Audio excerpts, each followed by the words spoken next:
In that belief, the punk rockers who call themselves the blank generation are no different from all the youth movements for 20 or more years. What is different is their reaction.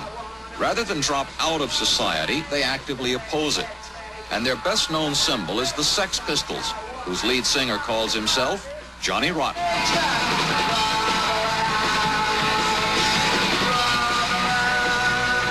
When it comes to being obnoxious, the Sex Pistols are champions.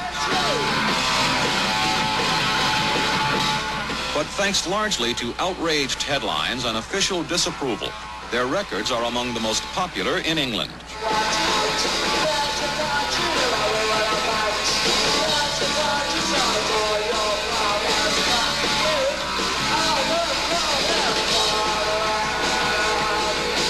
The Sex Pistols want to tour the United States, probably because they are banned almost everywhere in England.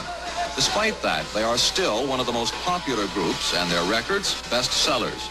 But they are with their third record company in less than a year. Two large companies dumped them because of their public behavior, not because of their violent, destructive, anarchist lyrics.